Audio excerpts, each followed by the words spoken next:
ইউনূস নিজে খুনি, তার সমন্বয়করা খুনি। আমি যে কথাগুলি বলি রাখো, তোমার রেকর্ড করে রাখো, তোমার প্রতারক, আমার আপত্তি নেই। জি দাদা, জি আপা, পারমিশন দিচ্ছি। জি আপা, থ্যাংক ইউ। ডিজাইন করে সে মানুষ হত্যা করে মানুষের লাশের উপর পা দিয়ে সংবিধান লঙ্ঘন করে অবৈধভাবে তারা ক্ষমতা আসছে। মানে এদের অত্যাচারে সারা দেশ জর্জরিত। এদের কৃষক, শ্রমিক, কত শ্রমিক বেকার হয়ে গেছে। শ্রমিক আন্দোলন করছে, সাথে সাথে গুলি করে দুজনকে মেরে ফেললো গার্মেন্টস শ্রমিক। চাকরির বয়স নিয়ে আন্দোলন করে যমুনার সামনে যাওয়ার সাথে গুলি করলে একজন মারা গেল, তাদেরকে পিঠে তাদেরকে উঠাই দিল। ওই 7ই জুলাই থেকে এই ছাত্ররা যখন আন্দোলন করে 14 জুলাই পর্যন্ত এই অগ্নিসংযোগ এগুলি না হওয়া পর্যন্ত কারো গায়ে একটা টোকাও পড়েনি। ইচ্ছা মতো সব আসছে বসছে, আমরা তো কিচ্ছু করতে দেয়নি। পুলিশের কাছে কোনো মেটাল বুলেট ছিল না, পুলিশের কাছে কোনো মেটাল বুলেট ছিল না। নির্দেশ দিয়েছে কোনো গুলি করবে না। পুলিশ ব্যারিকেড ইচ্ছা মতো আন্দোলন করছে। আমরা তো শুরু থেকে তো অনেক কিছু করা যেত, আমরা তো করিনি কিছু। কারণ আমি বলছিলাম যেটা তো কোটা তো ছিলই না। 11 জুলাই থেকে তো কোটা স্থগিত হয়ে গেছে, কোটা তো আমি বাতিল করে দিয়েছি, আর কোটা আমরা নিয়ে গেছি। যেখানে কোটাই নাই, তা আন্দোলনটা কিসের জন্য ছিল? তারপরে আমাদের মন্ত্রীরা বসলো, তাদের সাথে সব দাবি মানা হলো। দাবি মানার পরে আবার এক দফা সেক্ষেত্রে খুন করো, এই তো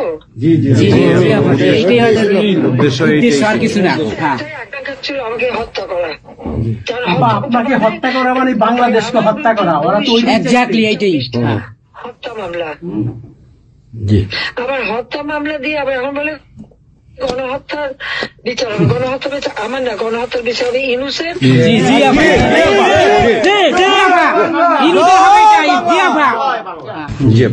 এই সমস্ত খুনের দায় দায়িত্ব ইউনূসকেই নিতে হবে, আর তার ওই সমন্বয়করা। সে যে হত্যার সঙ্গে জড়িত প্রমাণ পাওয়াই যায়। সে যত জঙ্গিদেরকে ছেড়ে দিল, হলি অটিজমের মতো ঘটনা ঘটলো, তাকে 21 আগস্ট গ্রেনেড হামলায় আসামি তাকে এবং অন্য যত জঙ্গি ছিল সবাইকে সে মুক্তি দিয়ে দিয়েছে। কারণ এই জঙ্গিদের সাথে তার একটা যুক্ত ছিল, তার একটা সংযোগ ছিল। কাজে বাংলাদেশটাকে সে একটা জঙ্গির দেশ হিসেবে পরিণত করতেছে। আজকে সাধারণ মানুষের অবস্থাটা কি দেখো, সাধারণ মানুষ আজকে খেতে পায় না, পড়তে পারে না। আমি সব দিয়ে আসছি। মানুষ তো এখন বলে যে আগের সরকারই ভালো ছিল, শেখ হাসিনার সরকারই ভালো ছিল। 8,97,000 কোটি টাকার বাজেট, কয়লা কেনা, এলএনজি কেনা, ডিজেল পেট্রোল কেনা, খাবার সবকিছু ব্যবস্থা করা, সারের জন্য সার কেনার সব ব্যবস্থা করে আসছে।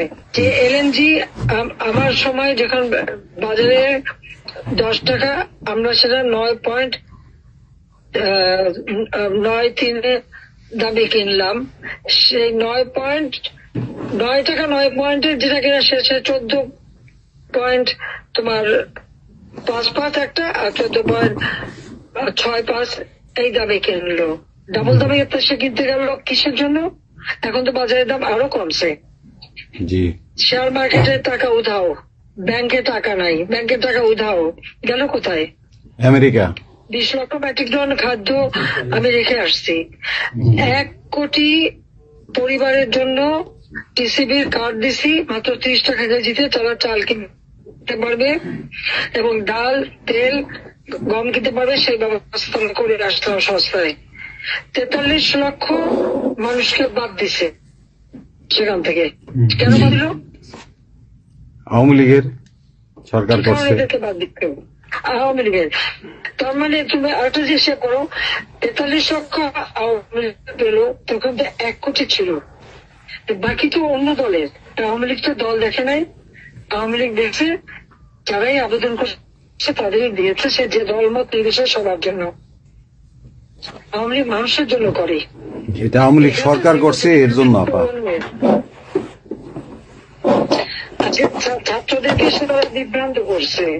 এখন সাধারণ ছাত্রছাত্রীরা যারা এই বিভ্রান্ত এই খুনিদের সাথে যুক্ত ছিল, আমি তাদেরকে বলবো তাদের আবেদন করছিলাম, বুঝতে পারছেন না যে কি হচ্ছে, আপনাদের বাচ্চাদের আসতে দিন। তারা দিচ্ছে বাচ্চাদের আসতে। অনেকে তো আপনাদের হারালো, তখন যদি আমার কথাটা শুনতো তাই আহত হতো না। তা আজকে তারা নিশ্চয় উপলব্ধি করতে পারছে। সেটা আমি বলবো যে এখন যারা এই সাধারণ ছাত্রছাত্রী নাবিজের সঙ্গে যুক্ত হয়েছিল তাদের প্রতি আমাদের কোনো ক্ষোভ নেই, কিচ্ছু নেই, বরং তারা লেখাপড়া করতে আমরা সেটা চাই। কিন্তু আমার কথাটা হচ্ছে আমাদের ছাত্রলীগ করাটা কি অপরাধ? আওয়ামী লীগের সন্তান হচ্ছে তার জন্য কি অপরাধ? তাদের পরীক্ষা দিতে দেবে না, ভাইবা দিতে দেবে না, ইউনিভার্সিটিতে যেতে দেবে না, স্কুলে যেতে দেবে না, কলেজে যেতে দেবে না। What is this? আর এই ছেলে পেলেদেরকে কিভাবে বেয়াদব বানিয়েছে? স্কুলের প্রিন্সিপাল, টিচার তাদেরকে তার জুতোর মালা পরায়, গাছের সাথে বাঁধে, তাদেরকে দিয়ে রিজাইন করায়। লাঠির সোটা নিয়ে জীবন, আমি জানি পৃথিবীতে কোনো দেশে এই ঘটনা ঘটছে কিনা, চিফ জাস্টিস তার বাড়ি হামলা, চিফ জাস্টিসের হামলা। যাদের আত্মসম্মান বোধ আছে তারা থাকে না, উনি সাথে সাথে রিজাইন করে দিছে। কতজন মানে জজ তাদেরকে এজলাসে ঢুকতে দেবে না, তাদের রিজাইন করার জন্য চাপ দিছে। রিজাইন করে না থেকে তাদেরকে কোনো কোর্ট দিতে না, তাদেরকে বাতিল করে দিয়েছে। ইলেকশন কমিশনকে বাতিল, আমাদের মানবাধিকার কমিশনকে বাতিল, আমাদের পাবলিক সার্ভিস কমিশন বাতিল।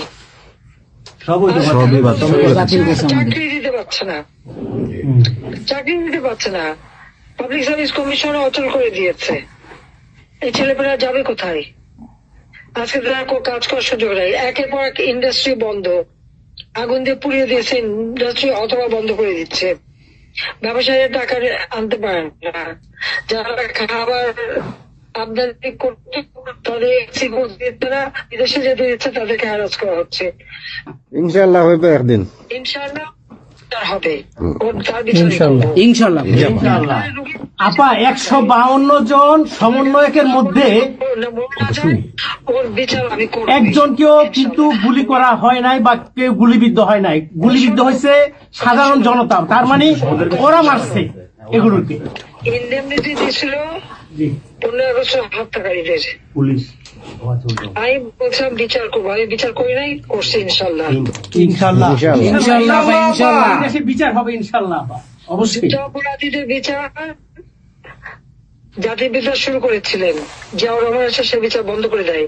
এই যুদ্ধ অপরাধীদের উপদেষ্টা বানায়, মন্ত্রী বানায়, প্রধানমন্ত্রী বানায়।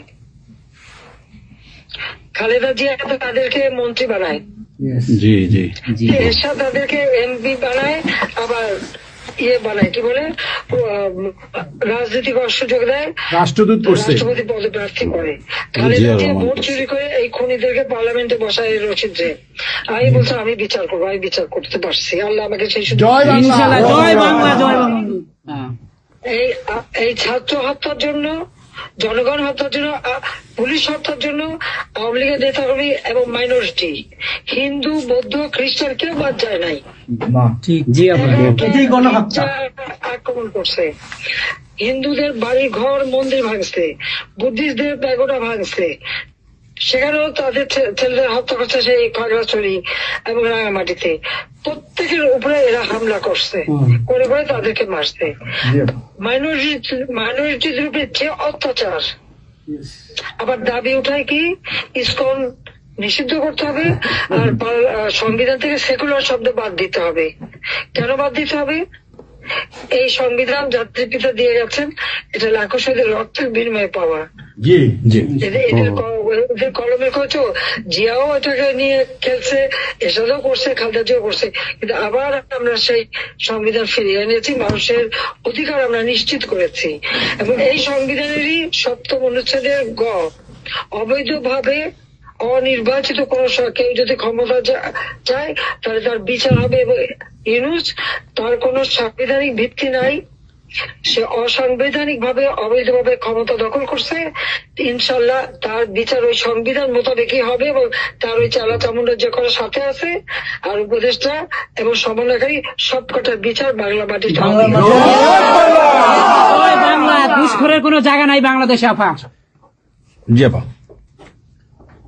আজকে সারা দেশের মানুষ হাহাকার। জি জি, জীবনের নিরাপত্তা নাই, যে কোনো ঘরে ঢুকতেছে অমনি তাদেরকে খুন করে, লুটপাট করে। ডাকাতি হইতেছে, চুরি চুরি হইতেছে, ডাকাতি। এই ছাত্র নামদারিরা এমপি হোস্টেলে যে সব তালা ভাঙছে, সব লুট করছে, মন্ত্রীদের বাড়িতে তালা ভাঙছে, লুট করছে, আমাদের প্রত্যেকে গণভবন থেকে শুরু করে সবই তো লুট করছে, এবং ইউনুস নিজেই তো গণভবনে গেছিল লুট করতে। ছবি দেখো না?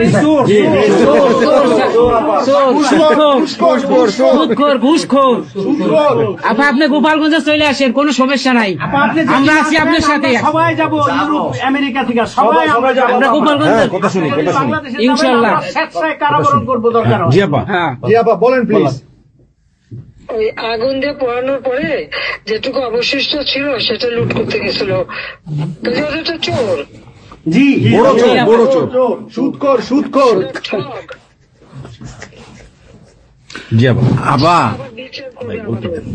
আপা আচ্ছা, আমি ও বিচার করবে জনতা। জনতা তো করবেই, আমরা নিজেরা করবো আপা, ফাঁসি চাই না, নিজের হাতে আমরা করবো। দৃষ্টান্তমূলক ফাঁসি চাই, যেটা জনগণ দেখবে, ওই ফাঁসি চাই। যার যার বাড়ি ঘর পড়াইছে করছে, আপা দেশের থেকে সব গরিব মানুষ এখন গ্রামে যাচ্ছে, খাবার পাচ্ছে না, কিচ্ছু পাচ্ছে না, খুব কষ্টে আছে সাধারণ পাবলিক, খুবই খারাপ আপা। আমরা দোয়া করি আপনি তাড়াতাড়ি আসেন। বৃহত্তর নোয়াখালীর অবস্থা অনেক খারাপ আপা। সারা বাংলাদেশের অবস্থা খারাপ। বানায় রাখছে ওরা আপা, সারা বাংলাদেশটাকে একটা বদ্ধ ভূমি বানায় রাখছে, যেখানে সেখানে হত্যা, মানে এমন কোন লোক নাই যারা এখন শান্তিতে আছে। সবাই একটা কথাই বলে যে আগেই ভালো ছিল, আগে সরকারি ভালো ছিল। আমরা ভুল করেছি আপা, এই কথা সবাই বলে। সবাই অনুতপ্ত আপা। আপনি বলেন এখন। জি আপা প্লিজ, প্লিজ বলেন আপা। প্লিজ। প্রত্যেকটা জায়গায় তো এইভাবে, এবং এখন আবার সে ওই আর একটা পদক্ষেপ নিচ্ছে,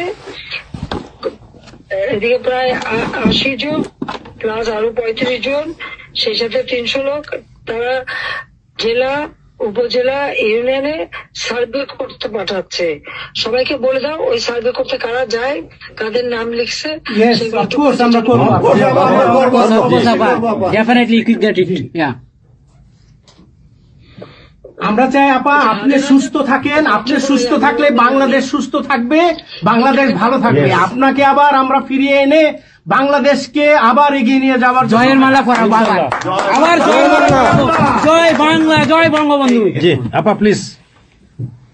আমরা তোমাদের যে দেশে আছো সেই দেশে স্যার ডেনমার্ক আমেরিকা সবাই এখানে আছি আপা, ডেনমার্ক আমেরিকা সবাই আছি। আপা আপনি এখন আমাদের কিছু নির্দেশনা দেন, আমরা প্রবাসী থেকে কি করতে পারি, এবং বাংলাদেশে আমাদের যে ফ্যামিলি আছে, আত্মীয় স্বজন আছে, আমাদের যে বিভিন্ন দলের নেতৃবৃন্দরা আছে, আমরা কিন্তু অর্থনৈতিক থেকে বিভিন্ন ভাবে সহযোগিতা করতেছি, যার যেভাবে পারি আমরা। বাকিটা আপা আপনি নির্দেশনা দেন, আপনার নির্দেশনার মতো আমরা কাজ করবো বাংলাদেশে এবং প্রবাসে। তোমাদের যেটা করতে হবে, একটা হচ্ছে তোমরা যে দেশে আছো সেই দেশের আইন কানুন মেনে ওখানকার যারা নির্বাচিত প্রতিনিধি বা সরকার বা যে বিভিন্ন মানবাধিকার সংস্থা, তারপরে 165 জন সাংবাদিকের চাকরি নাই, তাদের অ্যাক্রেডিটেশন কার্ড বাতিল করে দিছে। 106 জন সাংবাদিকের বিরুদ্ধে হত্যা মামলা দিছে, এবং আমাদের কতজনকে গ্রেপ্তার করে জেলে ঢুকাইছে, মানবিত জীবন যাপন করছে। সাংস্কৃতিক কাজ করতে পারে না, ব্যান্ড শোনা, ব্যান্ড কোন অনুষ্ঠান করতে পারে না, পাকিস্তান থেকে ব্যান্ড শো এনে করায়, অথচ আমাদের দেশে ব্যান্ড শো যারা তারা এখন কাজ পায় না। এরা আবার এদের সাথেই ছিল, তারাও লাল রং লাগাইছিল, এখন আর তাদের পাত্তা নাই, কাজ পায় না। স্বীকৃতি কর্মকাণ্ড বন্ধ, সমস্ত সামাজিক নিরাপত্তার যত গরিব মানুষ আমরা বয়স্ক ভাতা, বিধবা ভাতা, মুক্তিযোদ্ধা ভাতা যা যা দিয়েছিলাম সেগুলি সব বন্ধ করে দিয়ে সেটা মেরে খেয়ে গেছে। এমনকি মানে সারা দেশটাকে একটা লুটের রাজত্ব, খুনের রাজত্ব সৃষ্টি করছে। এই বিষয়টাই যে মানবাধিকার লঙ্ঘন, সাংবাদিকদের উপরে নির্যাতন, সাংবাদিকদের অত্যাচার করা, মহিলা সাংবাদিকদের যেভাবে অপমান করছে, এই বিষয়গুলি জনমত তোমাদের তৈরি করতে পারে আন্তর্জাতিক পর্যায়ে। ইংলিশের যে বিভৎস চেহারাটা, ওইটাই আজকে মানুষের কাছে স্পষ্ট হয়ে গেছে। একটা রাষ্ট্র চালাতে সে টোটালি ব্যর্থ। এই জিনিসগুলি কি আপা? আপা আমি একটা বলি, ইনু সাহেব রাখছে 4টা টোকাই রাখছে সাথে, চারটা টোকায় রেখে, আর আপনি চিন্তা করেন না বাংলাদেশে গৃহযুদ্ধ হবে তখন আপনাকে দেখবে। এটা তোমাদের করতে হবে ইউতে, ইউরোপিয়ান ইউনিয়নে, যেখানে তোমার ওখানকার পার্লামেন্টে যেখানে আসো সব জায়গায় এই জনমত তৈরি করতে হবে। সন্ত্রাসের রাষ্ট্রে পরিণত করছে বা মানুষ খুন করছে, আজকে খুন করছে। আজকে তুমি জানো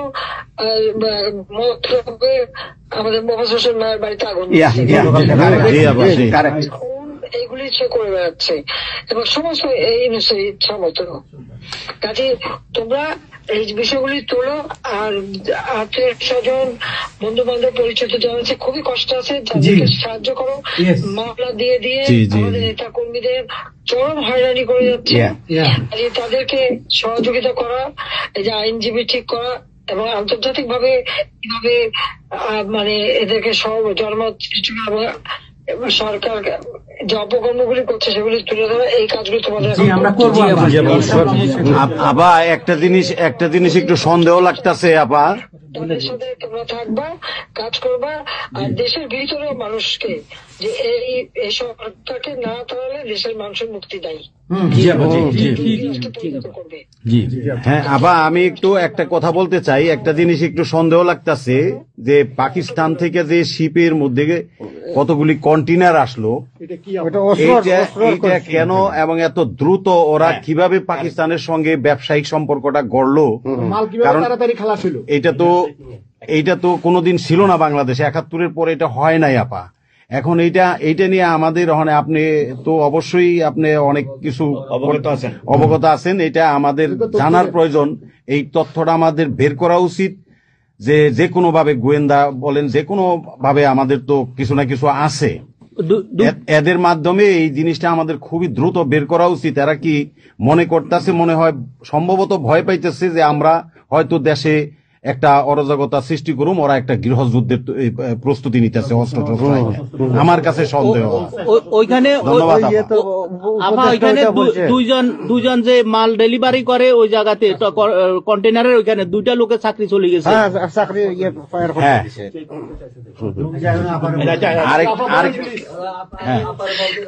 দেখতে চাই যে স্ক্যান করতে চাইছে, দেয় নাই।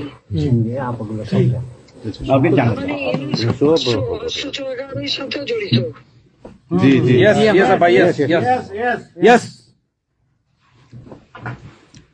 আপা এই দেশটাকে তো ওরা আবার সেই পাকিস্তানের পর্যায়ে নিয়ে গেছে, আমাদের এই দেশটাকে আবার উদ্ধার করতে হবে ইনশাল্লাহ। এই জন্য আমাদের যা করতে হবে প্রবাসে এবং দেশে, আপা আমরা যারা বাহিরে আছি আপা, আমরা প্রয়োজনে দেশে গিয়ে আবার মুক্তিযুদ্ধে, ওই মুক্তিযুদ্ধ আমরা দেখি নাই ৭১-এ, আমরা নতুন মুক্তিযুদ্ধে আমরা অংশ নিব আপা ইনশাআল্লাহ। এই দেশকে আমাদের উদ্ধার করতেই হবে, এই দেশকে উদ্ধার করতেই হবে আপা আমাদের। একটা শুনি। জি আপা বলেন। আপা আমরা শেষ করবেন। আমরা ডেনমার্ক আওয়ামী লীগের পক্ষ থেকে এই জায়গায় আমরা যারা আছি, আমাদের বয়োজ্যেষ্ঠ নেতৃবৃন্দ আছে। হ্যাঁ, ডেনমার্ক আওয়ামী লীগের বয়োজ্যেষ্ঠ নেতৃবৃন্দ আমরা এখানে উপস্থিত আছি। আমরা আজকে প্রতিবাদ সভা ডেনমার্ক আওয়ামী লীগের এই ইউনূস সরকারের এই যে অগণতান্ত্রিক কাজ, এই সন্ত্রাস ইউনূসের যে অগণতান্ত্রিক কাজ, তার বিরুদ্ধে আমরা মাফিয়ার বিরুদ্ধে আজকে প্রতিবাদ সভা হচ্ছে। সেই জায়গাতে আমাদের ডেনমার্ক আওয়ামী লীগের উপস্থিত আছে বাবু সুভাষ ঘোষ, আমাদের আপনি জেনে থাকবেন সবারই নামই, লিঙ্কন ভাই, লিঙ্কন মোল্লা, খোকন মজুমদার, আমাদের নঈম বাবু, আমাদের সামি দাস, আমাদের অবশ্যই মোহাম্মদ শহীদ, আমাদের মাহবুর রহমান, এখানে লিমন, তারপরে আমাদের সাব্বির, তারপরে উপস্থিত আছেন আমাদের শামীম খালাসি, বোরানুদ্দিন, আমাদের মাসুদ চৌধুরী, সামি দাস, হিল্লোল বড়ুয়া, লিমন, অনেক নেতাকর্মী দাদা আপা, অনেক নেতাকর্মী উপস্থিত আছে। আমরা আপনার জন্য আজকে দোয়া করব, দুহাত তুলে আপনার দীর্ঘায়িত কামনা করছি। আগামীতে আপনাকে সুস্থ থাকতে হবে, আপনার মাধ্যমে বাংলাদেশকে আমরা ঘুরে দাঁড়াবে। যেমনি ভাবে আমরা 1981 সালে আপনি সেই বাংলাদেশের হাল ধরেছিলেন, বাংলাদেশের মানুষের গণতন্ত্র, বাংলাদেশের মানুষের মুখে হাসি ফুটে নিয়ে আসছিলেন, আপনার মাধ্যমে আমরা ইনশাল্লাহ ওই দিনে আগামীতে ফিরে আনবো।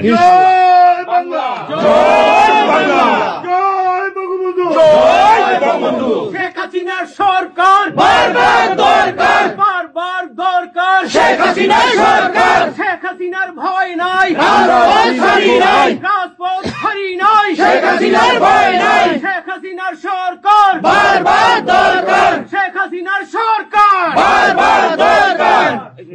আপা আপনি দেখেন একটা ঠিক করে শুনুন, বলুন জি আপা বলেন প্লিজ, আপা বলেন প্লিজ। বলেন, আপনি তো বিজিএম নিও। জি হ্যাঁ আপা, আরেকটা জিনিস আমি জিজ্ঞেস করি আপনাকে, এত বড় একটা ঘটনা আপা আমাদের উপর ঘটে গেল, আপা আমার আমাদের গোয়েন্দারা কি করছে আপা? এই প্রশ্নের অ্যান্সার আবার দিয়েন না। আমাদের সাংগঠনিক অ্যান্সার যেটা হয়েছে, আমরা যেহেতু রেকর্ড করেছি এই অনুষ্ঠানটা, সেই এই পর্যন্তই থাক, আমাদের মনে বলে ভালো। এই পর্যন্ত আপনারা শেষ করছি। আপনাকে আবার ধন্যবাদ, আপনার জন্য দোয়া করছি, আপনার দীর্ঘায়িত কামনা করছি আপা। আপা আপনি শেষ করুন, সাংগঠনিক নির্দেশনা দেন। আপনি শেষ করুন আপা, তারপরে আমরা শেষ। জি আপা, আমরা শেষ করছি। হ্যাঁ, রেকর্ডিং বন্ধ। ধন্যবাদ। রেকর্ডিং বন্ধ করুন, সব রেকর্ডিং বন্ধ করুন, সবাই রেকর্ডিং বন্ধ করুন, সবাই বন্ধ করুন। হ্যাঁ, এই রেকর্ডিং বন্ধ করুন, বন্ধ করুন। রেকর্ডিং বন্ধ করেন, রেকর্ডিং বন্ধ করেন। এই রেকর্ডিং করবেন।